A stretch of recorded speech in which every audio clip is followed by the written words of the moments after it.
So sabi niya, patola talaga si Rosmar noon. At least, di ba, ngayon nagbago na talaga siya. And I'm happy for you, ibang-iba ka na. Huy! At dahil dyan, samahan niyo muna ako magpahid ng Rosmar. Kagaya ko, Alpha Arbutin. Ayan guys, sobrang bongga nito. As in, kuha ka lang ng konti, tapos ang gagawin mo lang is ipapahid mong ganyan. Hindi mo na siya kailangang banlawan. Parang lotion na. Kaya nga, number 1 ngayon kasi ang bilis talaga ng effect niya. Ang dami talagang pumuputi dito. So, ayan, balikan natin yung sagot mo, comment mo. So yes, patola ako before. Ngayon, ako ay upo at kalabasa na, Charis. Ayan, so dati patola ako, aminado ako. Pero never nga ako nagsimula ng kahit anong issue. So syempre, may mga tao talaga na sasabihin na kaya kami nag-away, kaya kami ganyan, is dahil ako ang nagsimula. Syempre, marami kasing tao na hindi a-admit yung pagkakamali nila. And sasabihin, nagsimula si ganun, si ganyan. So, hindi ko na para i-explain yung sarili ko. Basta sabi ko nga, alam ng Diyos. Ayan. Alam ko. Alam ng tao na nakasaksi, nakapanood.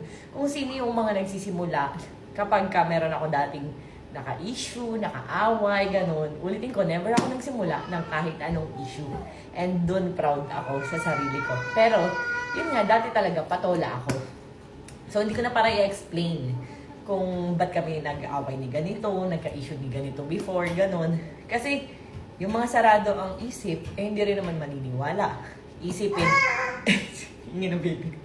Iisipin ako, edi ako na lang, o diba? So, okay na yun, guys. Kasi nga, past is past, diba? Pag nga sa relasyon, diba, kapag ka sinaktan ka ng ganito, niloko ka, nagsinungaling sa'yo. Kung kapag pinatawad mo ang isang tao, or kapag tinanggap mo, past is past, di ba? So, ayun, nakakalungkot na may mga tao na, yun nga, na parang ang galing gumawa ng kwento, ganyan-ganyan. Pero okay na. Okay, natanggap ko na lang. Na, sige, ako na. Pero, yun nga, basta never ako nagsimula ng kahit anong issue. Issue. Ayan, pero, yun. Importante naman is natututo ka sa bawat parte ng buhay mo na dumaan. And yung mga pagkakamali mo ngayon, noon is tinama mo ngayon. 'Di ba? Kumbaga, sa totoo lang, sinabihan ko yan si Miss Chung. Sabi ko, wag kang magpo-post ng kahit ano. Sinabihan ko talaga yan siya. Kahit si Habibi noon, alam mo yung mga close friends ko na yan, kahit yung mga best friends ko, ganyan, mga hindi ko sikat na friends. Pag may nang i-issue sa akin na nang-aaway, natitrigger silang mag-post, gano'n. Sabi ko, huwag! Masisira ang buhay mo! sabi ko gano'n. Kaya pagising ko kanina, sabi ko kay Miss Chong, anong ginawa mo?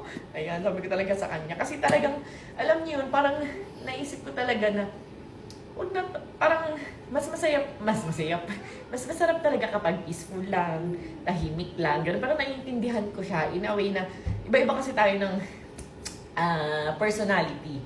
So ako, solid talaga ako maging kaibigan, ganyan. Pero talagang, kumbaga, nasa peaceful era na talaga tayo ngayon, hindi lang halata. Malakas lang ako mang-asar minsan. Pero nasa peaceful era na tayo. And mas pinipili ko lagi ang tama. Mas pinipili ko lagi manahimik na lang. Kahit maraming binabato sa akin, ginajudge ako, okay na, tanggap ko na. So, hindi ko na para kasi lagi sinasabi ng asawa ko, kami naman daw yung nakakaalam ng totoo. Alam daw namin yung totoo. Alam namin yung totoo. Kumbaga, hindi na para mag-explain ng paulit-ulit. Minsan nakakasagot-sagot ako sa comment, pero hindi ko na parang pinapalaki, hindi ko na pinupost, hindi ko na binivideo, hindi ko na inaano. So, parang sa akin kasi is, wala eh.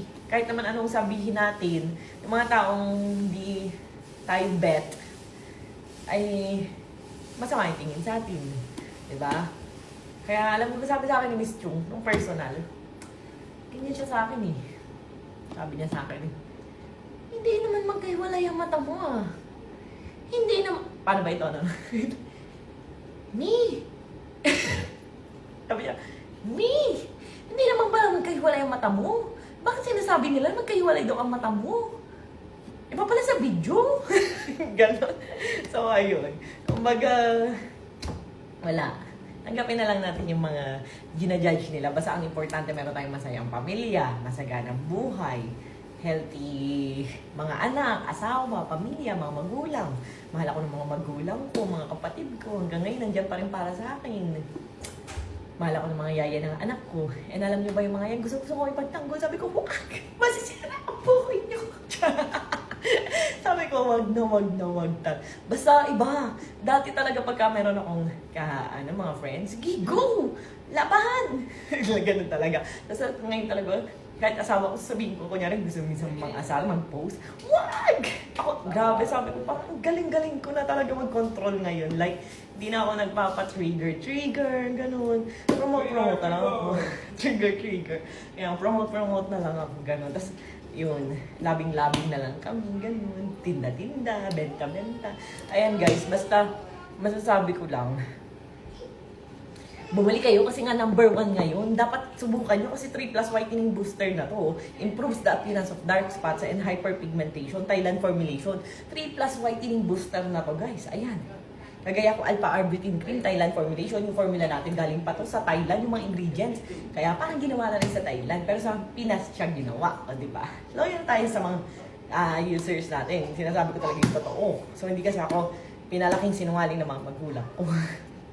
And yun, ulitin ko, kung meron akong mga pagkakamali before, patola ako before, madali ako matrigger before, at nagpapakilala pa rin lang din kasi ako noon. Kaya syempre, kumbaga, kapag alam kong magte-trending, sabi nga ni Kuya Rendon, di ba? Pag alam mo magte-trending, gagawa ka ng way na ganyan, maging patola ka, ganyan. So, nakaraan na yun. Kapag nga sa simbahan nga, pag nagkumpisal ka, wala ka ng kasalanan eh. Tapos na, hindi sila talaga to si Nathan. Daddy! Lakas maka-horror movie nito eh. Ano ba ganyan? Lakas maka-horror movie, nagbibideo ako eh. Ayan, so check out nyo na guys. Ayan.